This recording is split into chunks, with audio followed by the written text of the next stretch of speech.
Hi, everyone. Before we get to today's episode, I just have a couple quick announcements.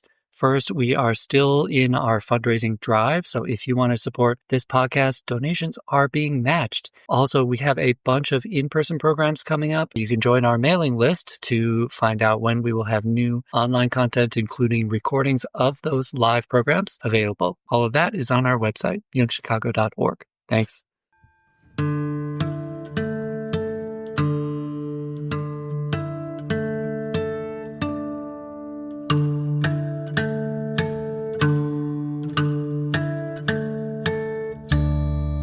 Hello, this is Patricia Martin, and I'm your host for Jung in the World, coming to you from the C.G. Jung Institute of Chicago. Joining me today is Glen Slater for a conversation about post-humanism as seen through a Jungian lens. Glen Slater is core faculty at Pacifica Graduate Institute, where he teaches depth psychology. His recent book, Jung and the Borg, Finding the Deeply Human in a Post-Human Age, takes the view that industrial disruption of the outer world is being followed by disruption of our inner worlds, creating a series of psychological accommodations and symptoms that we feel but do not understand. And he's here today to unpack some of that. Glen Slater, welcome to Jung in the World. Thank you. It's very good to be with you. So your book is premised on this idea of post-humanism, which has gotten a lot of attention in the last 10 years. And there have been philosophers who have written about it. There have been technologists who have written about it. And now you're coming at this idea of post-humanism from a Jungian perspective.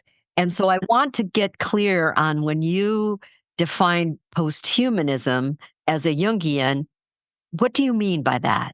Well, it refers to the idea that technology is coming inside of us, that we can no longer think of ourselves as purely human because these things that we've created, both in our environment and the means by which we connect to others and the environment, are no longer just tools that we pick up and put down, but they're coming into us both mentally and physically. So in the end, I think the deep root of post-humanism is the idea of human-machine hybridization.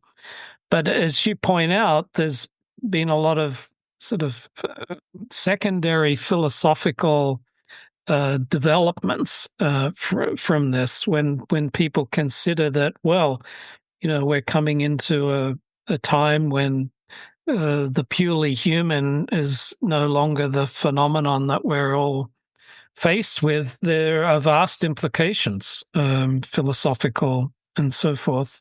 And that idea has come together with the postmodern idea that the purely humanistic way of thinking, particularly the Enlightenment form of humanism, is no longer adequate in order to understand our existential situation. So there's a lot of philosophical post-humanism that emphasizes, for example, the end of anthropomorphism and anthropomorphic views, and a need to think out of the box rather than in a narrowly humanistic way. And I'm partial to some of those sensibilities, particularly going beyond the anthropomorphic view. I mean, I think it's fair to say in the last 100 years, we've awoken to the fact that we're all part of this larger web of life. And we need to adjust our thinking in that way. But I also think that some of the more philosophical post-humanists have forgotten this original root of the human-machine hybridization. And we need to look at the implications of that, and I'm trying to look at the depth psychological implications. Well, and I'm so grateful that you are, because I think your book takes a long view going backward to the inception of industrialization and a change in the relationship between the earth and humans, brought about by technology, like original technologies. And I think that this idea that you have, that we have slowly, gradually, speeding up all the time, though, we've been adapted to this. So it's been kind of a setup for post-humanism. Talk to me about some of that, how we've been acculturated now to this moment of the post-human.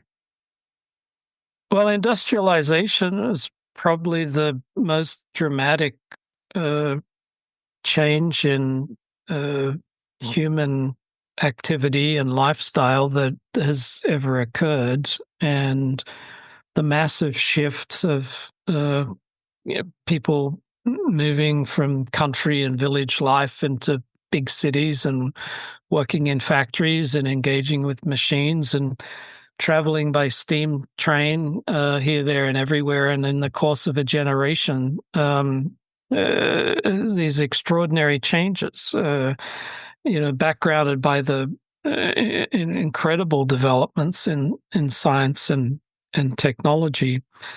And I think what's going on today parallels that in many respects, in that we have, over the course of a generation, adapted our lives to the online world and to working with computers and basically carrying around these devices which have become extensions of ourselves.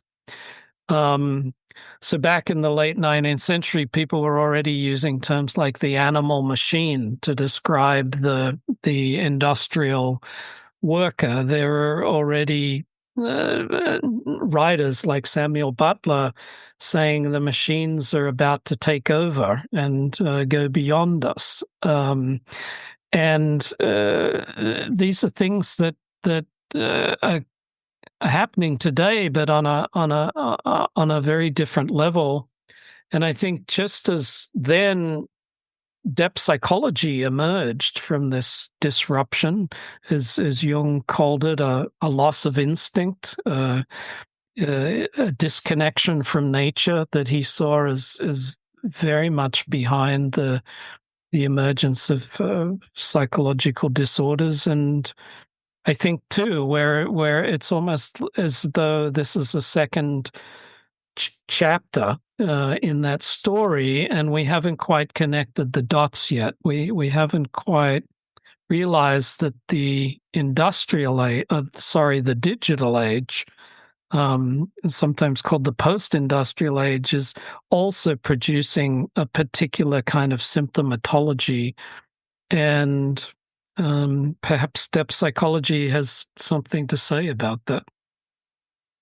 Well, you come out and speak it very clearly, it seems to me, when you talk about how we've adapted. And so this is a quote from your book. Quote, psychological accommodation has given rise to widespread narcissism and psychopathy in the collective, unquote. That's a bold assertion of our symptomatology. And when I say bold, I don't mean, I mean provocative.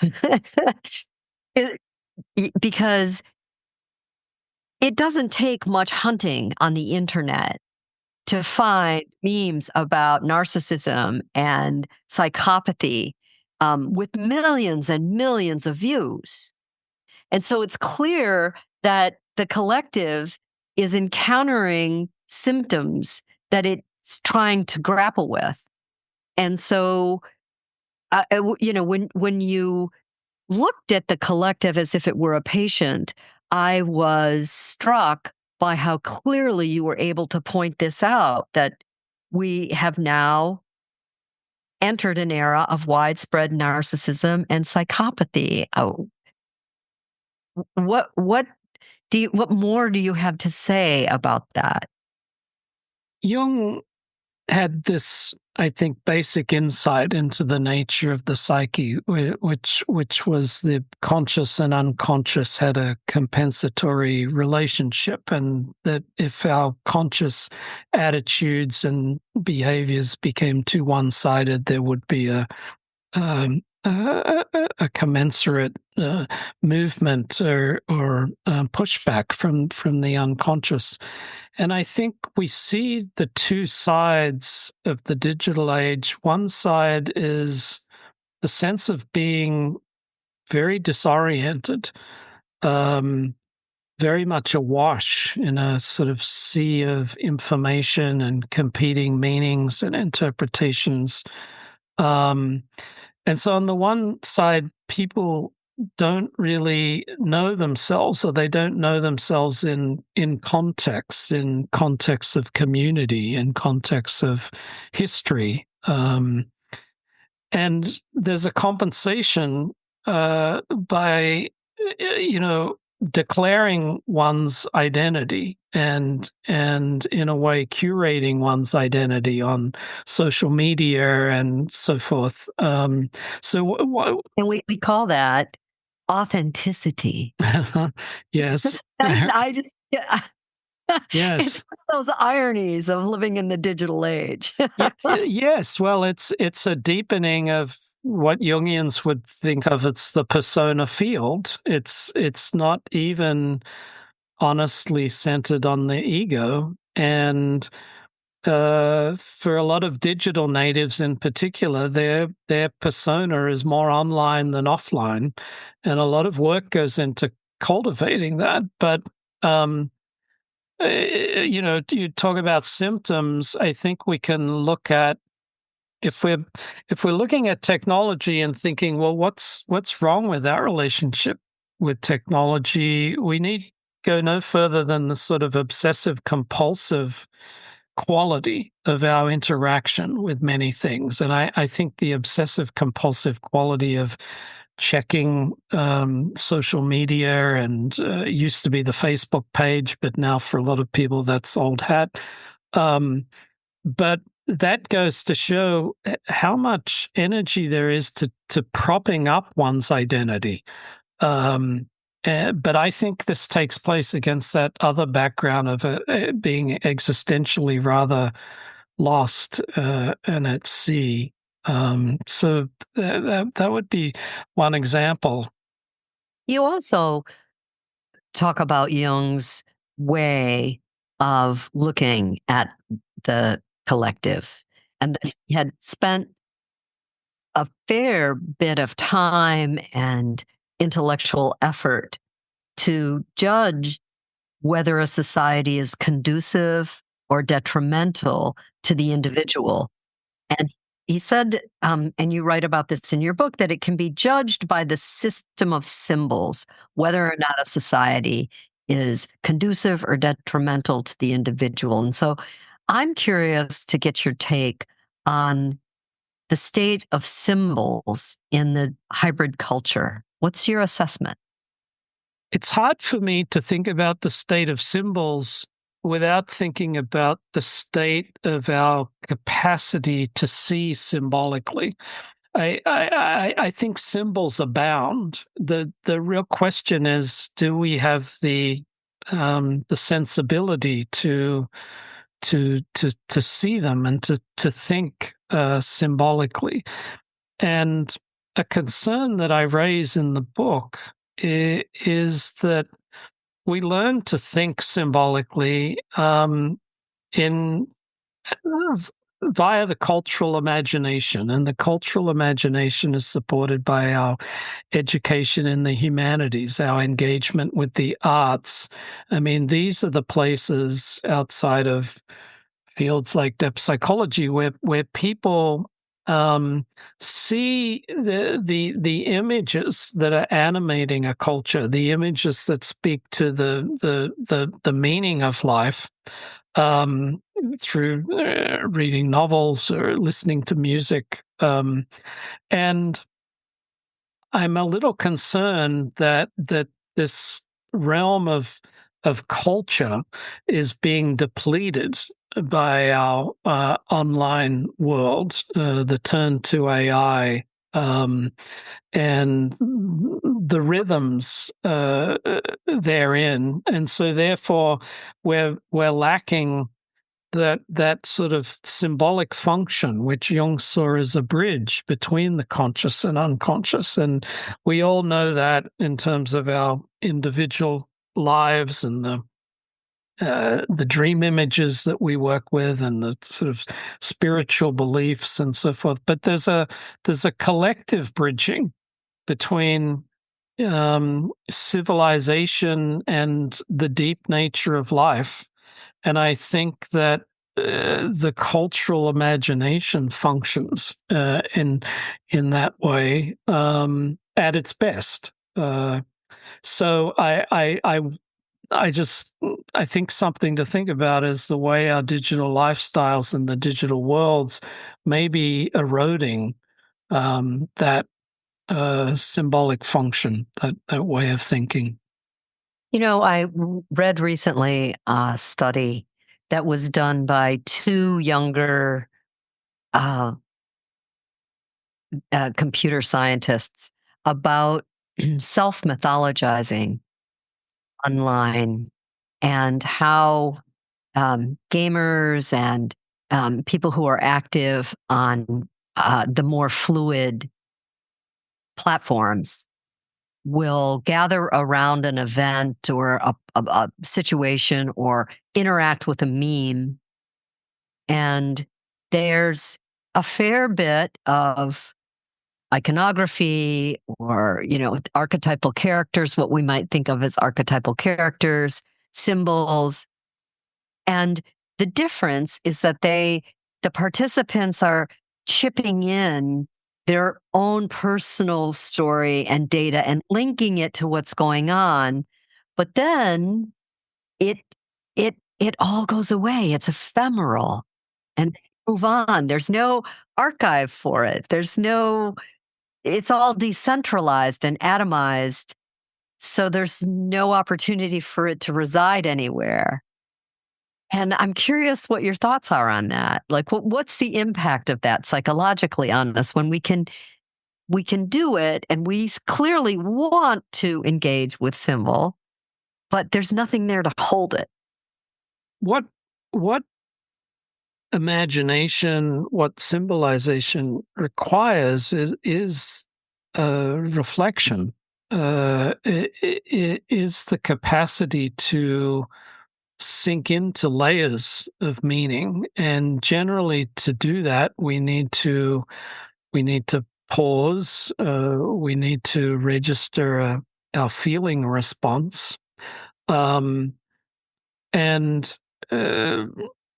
one of the contrasts I drew in the book is between the sort of horizontality of the digital world, the way in which there's so much information, more than we can possibly comprehend, and what we're short on is understanding, the ability to digest things, to put them in context. In other words, to generate more of a verticality of consciousness that would take us also down into the depths, remind us of the sort of ancestral lineage that preceded us, and give us a feeling of something to stand on. And I think this is another one of those vicious circles, that if you're caught in the horizontality of things and you're simply being distracted or entertained, or you use the word ephemeral, there are all of these ephemeral pleasures. The question is, what is left behind in terms of that verticality. So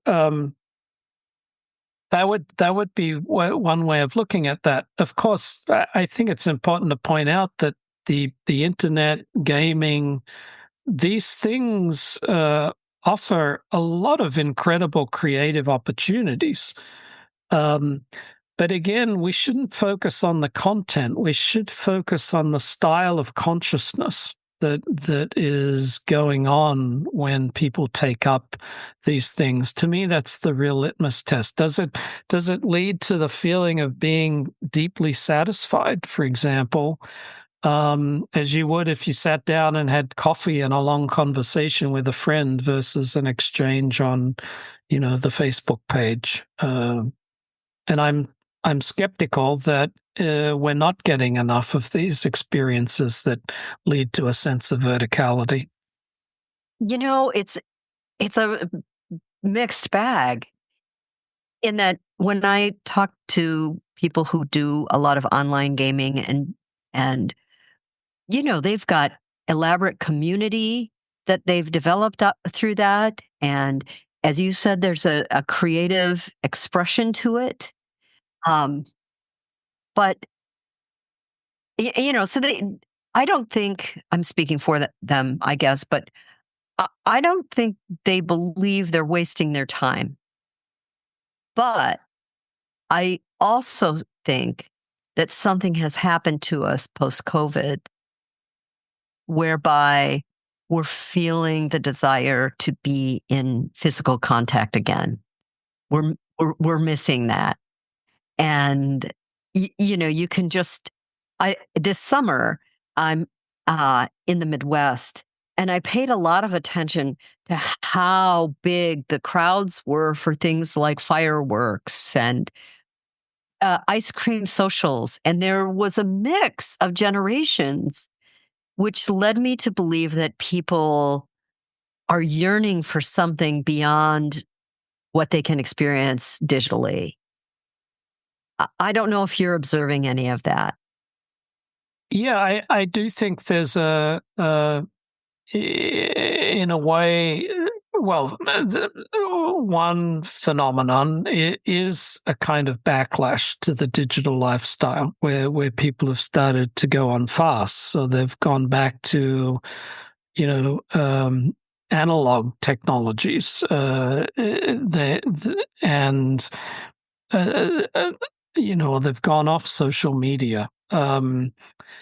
And that probably works for a lot of people in order to discover what aspects of life lay outside of this immersion in cyberspace and the online world.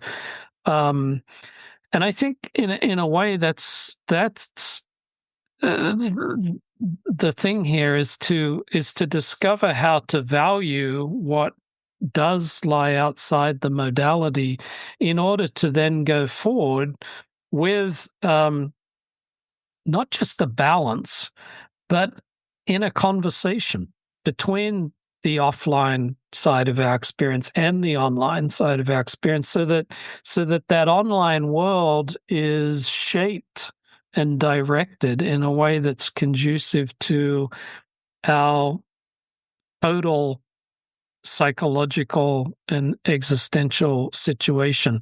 At the moment, I don't think that's happening. I think we're in the sort of enthusiast phase of just diving headlong into the digital reality and experiencing all these symptoms without connecting the dots and realizing that the depression and anxiety that it's at epidemic levels among some demographics is really connected, and the people are doing important work on that. But it's what I refer to in the book as the need for a feedback loop. That if there was a conversation between all aspects of this experience, including the conducive things, and I realize people can find a sense of community online, but if there was a conversation between all aspects of our experience, then maybe the technological way forward could be redirected. Well, I want to get back to this idea of verticality, depth psychology, being able to go deep. And it lifted off the page as I was reading this in your book, this idea of a second center. You make this fascinating argument about an inner core of deeper intelligence in the psyche that Carl Jung identified, and you go into it in a little more detail. Can you share that with us? This seems very core to Jungian psychology, and if you study Jung's ideas, you see this appreciation for a deeper intelligence slowly emerged over time. Of course, it comes in a big way in his own, what he called confrontation with the unconscious, and his work that we now have in the Red Book. And he discovered these inner figures like Philemon, who seemed to carry a wisdom that was beyond his consciousness. And Jungians came to call this the self, often capitalized, and saw it as a second center in contrast to the ego center of consciousness. But often what gets lost is what takes us, what connects those two centers. And I think, once again, what connects is the ability to turn within, to work with the dreams, with the images that emerge, but also to know what feeds the soul for all of us. And that's, I think, where the arts and the cultural imagination come in. We need guides in order to relate to that second center. And we find that in spiritual pursuits, and then we discover it in our own way. But I think that's a way of that idea is a way of stating what would be the lead in the keel that might turn the direction of things when it comes to this seemingly post-human trajectory that we're on. I mean, do we really want to merge our minds with artificial intelligence, for example, if artificial intelligence is totally geared to the world of conscious information and doesn't really participate in this second center of gravity, this deeper wisdom that has an instinctual and archetypal basis?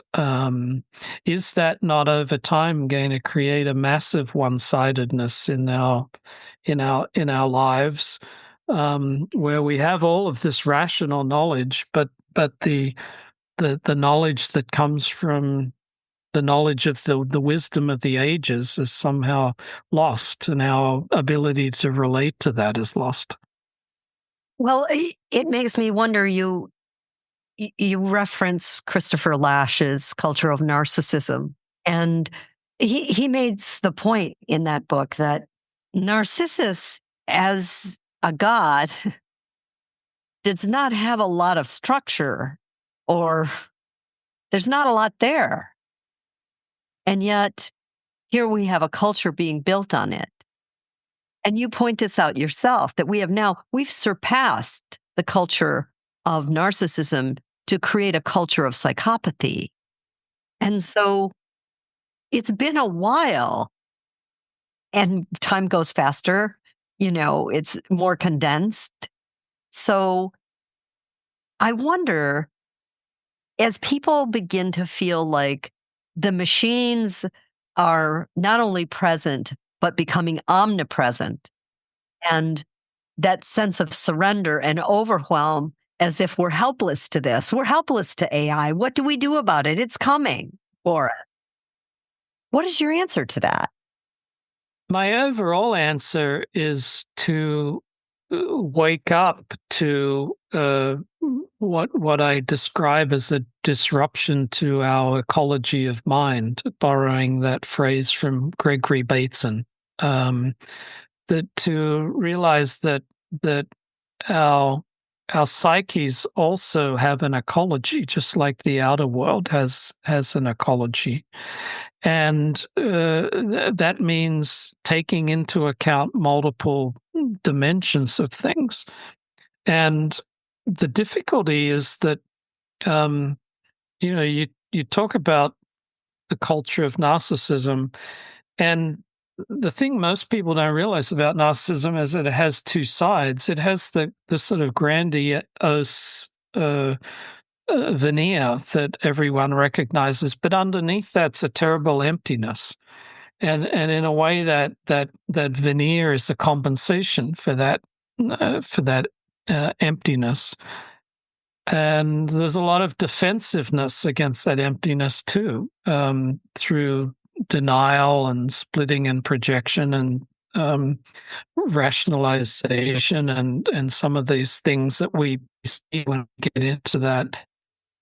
In psychopathy, a way to think about that is a state of mind where that tension between the inner emptiness and the outer veneer completely breaks, and you just have the veneer. You just have the fabrication, so that only the invented reality or the face that you put forward or this sort of outer gesture is what counts, and there is no inner reality. And this is why in psychopathy they say there's no capacity for empathy, because you don't really recognize the other person as a person, as having an inner life. And I know I'm putting a lot on the table here, but the idea I think we have to contemplate is the extent to which the digital age is drawing us more and more into the fabricated, or what Baudrillard would call the hyperreal.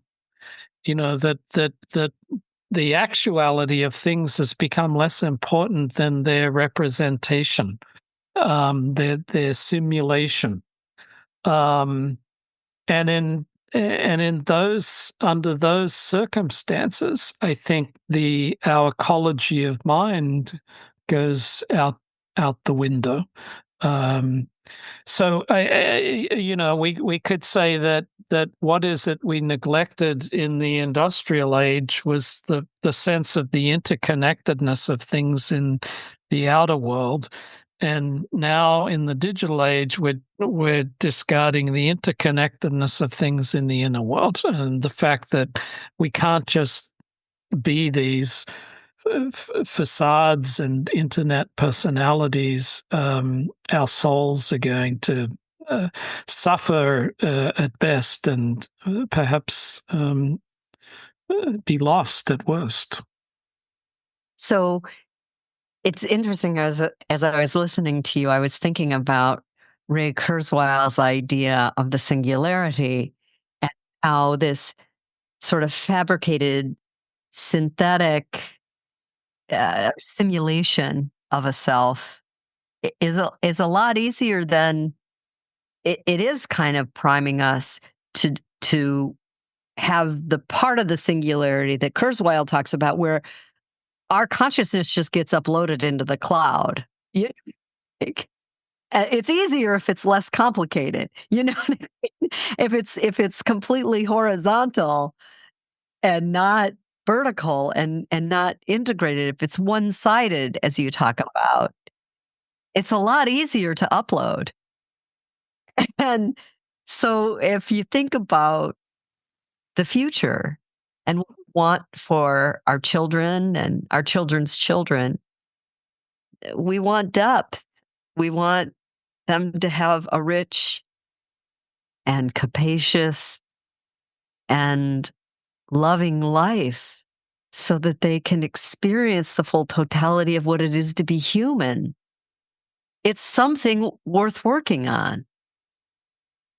And every book has a mission, I believe. So I'm curious about Jung and the Borg. What was your mission when you wrote it? What did you want to achieve?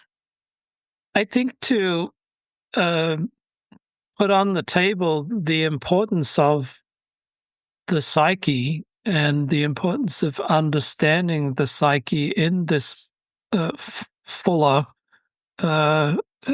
more complete way that includes the body, that includes the instincts, that includes our relationship to the world. I mean, really, if we take a phenomenological view to our psychological lives, as Jung did, we are mind, body, world entities. So the idea of taking the mind out of the body, for example, is anathema to the idea of the psyche. I think somewhere Jung simply says, no body, no psyche. And that has something to do with the way in which we are instinctual beings. We are biological beings, and we have evolved in relationship to this particular earth. The singularity is the idea that the time is fast approaching where artificial intelligence will surpass us, and therefore the only option we will have is to try to keep up with it. And that will lead then to these kind of hybridized, perhaps a new species, where we blend with the AI and we blend with robotics. But if people are thinking of human intelligence as comparable to artificial intelligence, right there is where the fork in the road is, because, and I think this is a very contemporary implication of what I'm writing about, is for people to realize there's nothing going on in AI. AI is very capable, but there's no one home. There's AI doesn't understand what it's talking about. For example, it can play a great game of chess, but it doesn't know what chess is. It doesn't know the history. It doesn't know what competitiveness is all about. As people have said of the chatbots that everyone's so enamored of, their sophisticated sentence completion. It's sentence completion software. So it is going to change the world, and it is going to help in multiple ways. But we need to realize it's not in any way a mind, as we would think of a mind, let alone a psyche. So the point is, if we want to put all our eggs in that basket, we're going to leave a lot of ourselves on the table. And all I'm trying to say in the book is, yes, we live in a technological world. Yes, computers are not going away. AI is the next stage. But we need to focus on what we're leaving behind and what will ensure our ecology of mind. Otherwise, I think we'll suffer the same kind of collapse inwardly as we've started to see outwardly. So as you teach and encounter people, I know you speak around the world, is there I don't want to oversimplify your thinking because you're really a profound thinker, Glen, but do you get asked questions about what's the antidote? What do you recommend? What can you? So here I am asking you, what's the antidote? I think the first antidote, which Jungians will particularly relate to, is simply to become more conscious.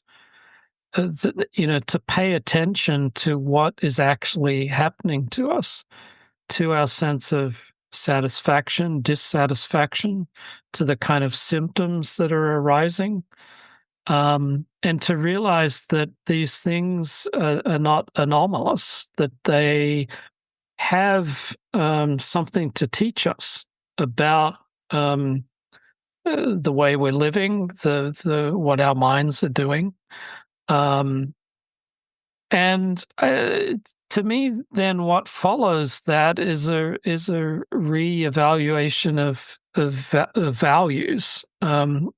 What is most valuable? Is a sense of meaning and purpose and soul something that is vital, or something that if we think we can just be ultra intelligent and have our fingertips on every piece of information whenever we want, that is that enough?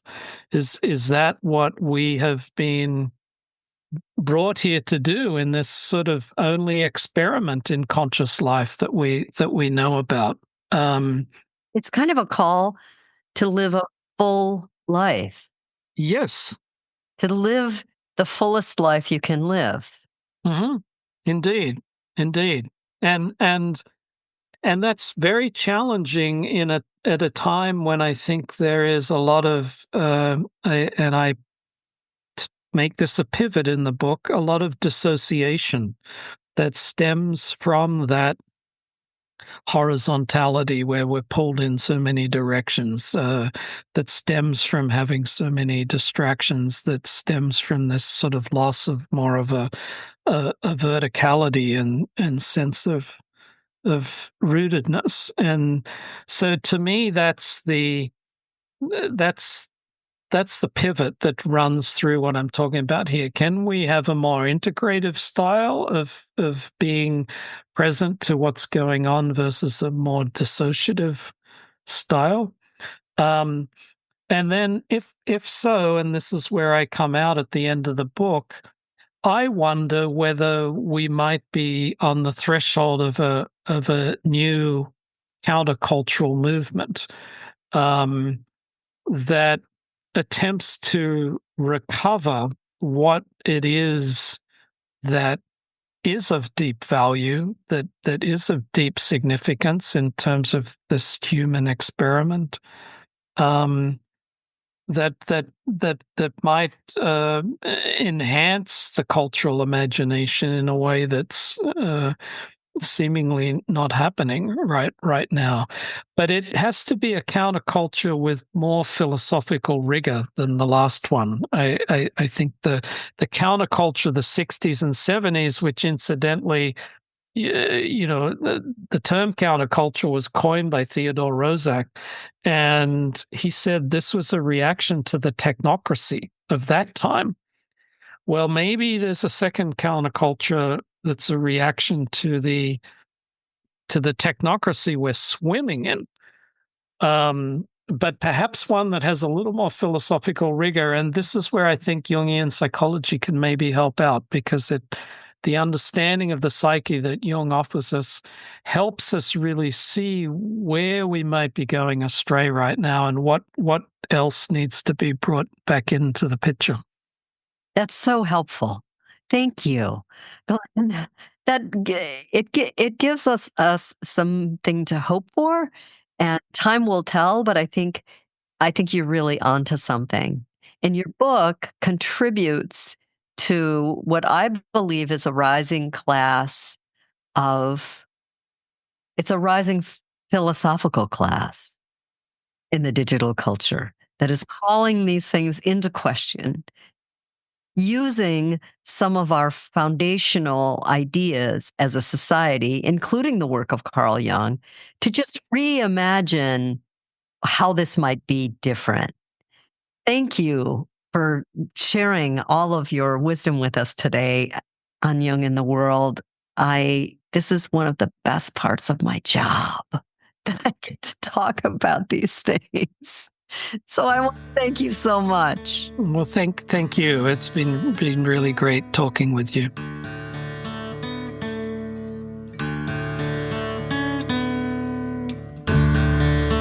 Thanks for listening.